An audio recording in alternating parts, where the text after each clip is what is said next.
What would you do if someone accused you of being a criminal right in front of your own property, simply because of how you looked? Where did you get the money to be here? The woman in the emerald dress practically spat the words, jabbing her finger into the man's chest like she was trying to push her anger straight through him. Answer me. People like you don't buy houses in neighborhoods like this, not even in your wildest dreams. The wrought iron gate of the estate in suburban Atlanta stood halfway open. 3 police officers watched the scene unfold, arms crossed, their faces unreadable. A handful of neighbors peeked out from behind perfectly manicured hedges, phones already out, already recording.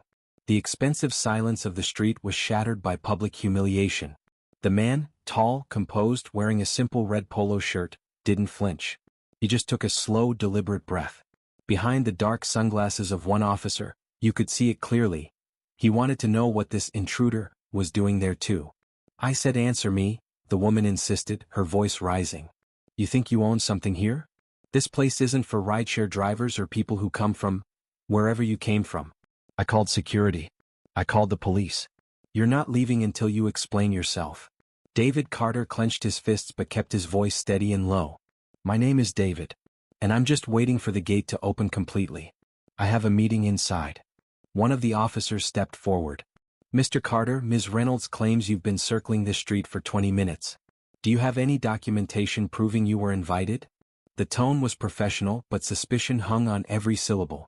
Victoria Reynolds, attorney at law, she added with a sneer. Invited? Please. Just look at what he's wearing. You really think anyone here would invite this type of person into their home? He's probably casing which car to steal first. Some neighbors looked away embarrassed. Others kept filming, hungry for drama to post online. David felt his face burn, not with shame but with pure outrage. He looked down for just a second, took another breath, then lifted his head. I'm not going to argue with you about my clothes, he said firmly. But I will say this, nobody here works harder than I do to be where I am. Victoria moved closer, her face inches from his. Oh really? Then tell me, Mr. Hard Worker, how much do you make a month? Because the HOA fees here cost more than your entire car.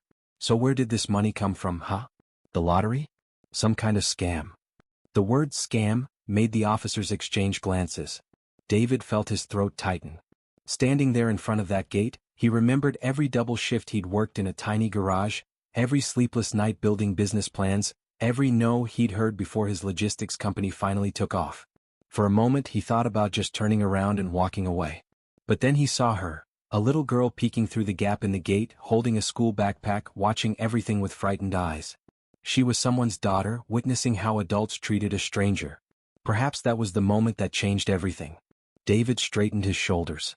You don't know me, he said, looking Victoria dead in the eye. You don't know what I've been through to get here. And you have no right to decide where I can or can't be.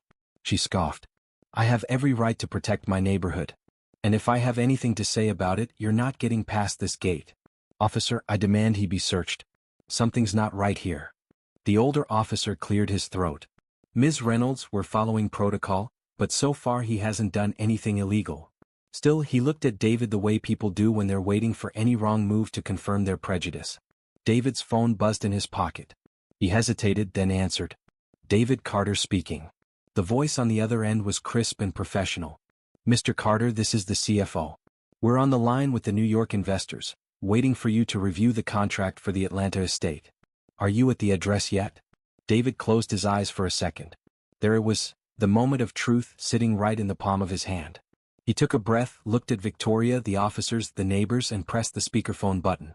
I am, he said loud enough for everyone to hear. Just had a small delay at the gate. Can you repeat the purpose of today's meeting? Of course, the voice replied. Today you'll be signing the final purchase agreement for that massive property in Buckhead, the Reynolds estate. After renovations, it'll become the new headquarters for Carter Logistics. The residents received notice, didn't they? The world seemed to stop. The name echoed heavily in the air. Reynolds. The same last name as Victoria. One of the officers swallowed hard. The little girl behind the gate's eyes went wide. Victoria went pale. David kept his composure. Thank you, Sarah. Please let the investors know I'll be there in 5 minutes. Just clearing up a misunderstanding out front. He ended the call and pocketed his phone carefully. Reynolds estate, one officer muttered. That's her family's mansion. Victoria stumbled backward. This has to be some kind of mistake. This house has been in my family for generations. My father, my grandfather. You can't just show up and buy it. David finished, his voice calm but cutting. I could and I did. Did you know your brother signed the sale while you were traveling? I imagine your lawyers already called you. She started trembling. The crystal world she thought she controlled was shattering in front of neighbors, police, and cell phone cameras. You're lying, she whispered. People like you don't buy houses like mine. Don't buy anything at this level. David gave a sad half-smile. People like me learn to hear no from childhood.